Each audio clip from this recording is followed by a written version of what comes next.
So this is the little veg patch that's popped up. It's all flourishing now, as you can see. Yeah, but that's purple broccoli, that's white cauliflower, some more purple broccoli, some kale. You can cut the kale, it comes back again. Uh, Brussels sprouts, they won't be done till Christmas time. And then lettuce, that's a good, that's if you want to have like a little mini organic farm, that'll be a good producer because it's very short harvest time, so you can harvest it dead quick, in a couple of weeks, and you get about 4 or 5 cuts off it. And you can sell it to the pubs. If you're going to have like, you could just put loads of it there, and you can get like a big yield in short cycle basically. That's raspberry, and then so just getting compost and that. But you don't throw fruit and stuff in there. You get fruit flies and all that. Just vegetables. They're the potatoes. You can see they're stretching a little bit. As soon as they start flowering, the potatoes come out. But it's obviously because the sun goes here, you see. But people were saying like, genetically modified, it's better like when man's touching it. And what I'm trying to say is, look, organic nutrients and stuff. I know we've adapted some plants to sort of suit certain environments in different climates, and we've adapted some ourselves. But I think what they were missing is we grow stuff that's aesthetically pleasing to the eye, what looks like the perfect tomato, the perfect vegetable, you know, and we don't like the stuff that's deformed. And that's what I mean is you've touched it. Look, at the end of the day, is you get a proper organic food and the purity, the nutrients that's in it. You know, don't forget when people in this day and age they grow on mass cultivation instead of quality, and that's what they're missing. Pesticides. There's no way you can have acres upon acres of fields without using pesticides on certain crops. It's just, you know, it just gets destroyed by nature. They spray like fertilizer over the top, and there's also, if you have kale in the fields, there's all salt. You can taste the salt. You know, I'll show you. There's some peas. I need to put these stakes properly in. Yeah. There's more peas there coming through. Then there's beans, little dwarf beans at the back.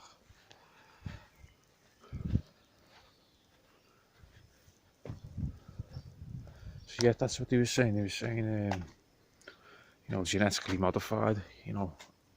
It's just not true. I don't believe it. Look.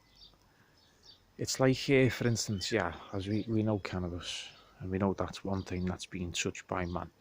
And there's, for instance, so like its first plants, people go, oh, it's from Jamaica, all that, and it's like, look, the first plant that they found THC on it, and it must have had about like 0.2% or something. It was in Kazakhstan on the K2 mountain, you see.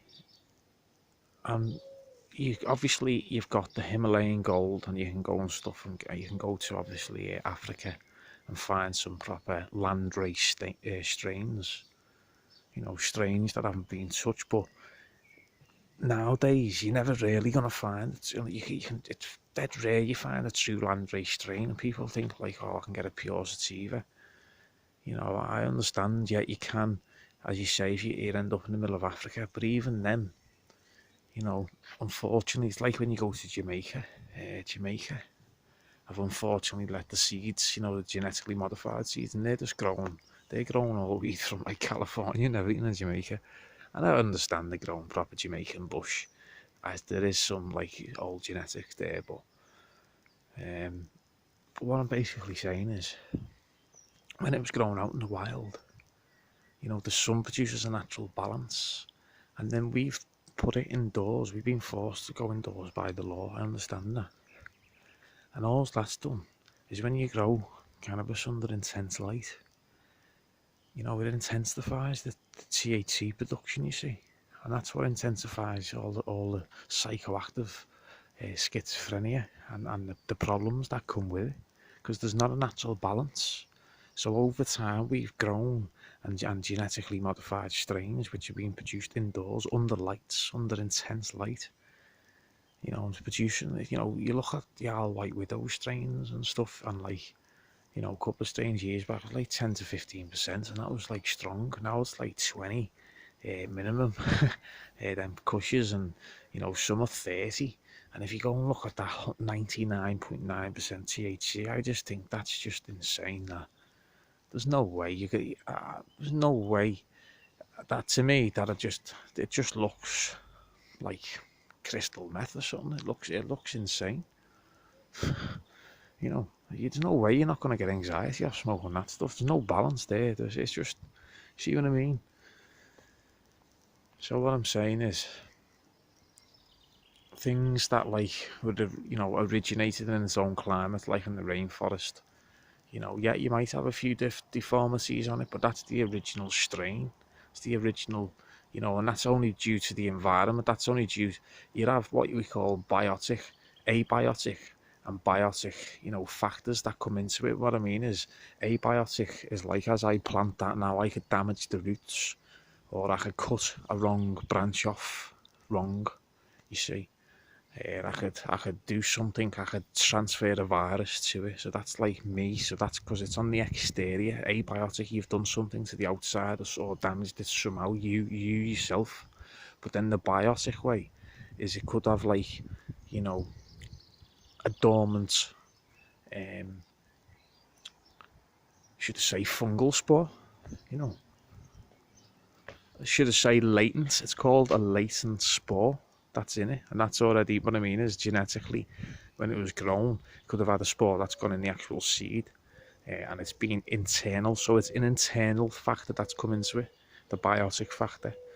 Or you might have something, you know, like nature attacking it, and then it's caused it from nature.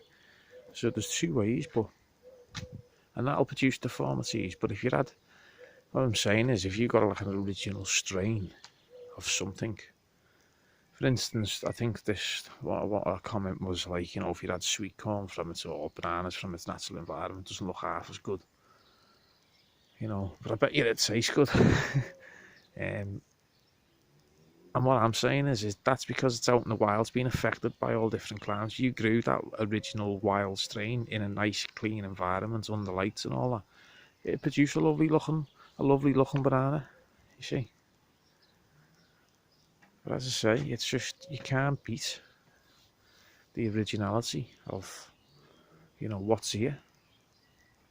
Just don't try and alter it, you don't need to. Nature's got all the solutions, and that's why you think of planes and stuff and all different types of technology. We always end up going back to nature, because that's it's already figured it all out, hasn't it?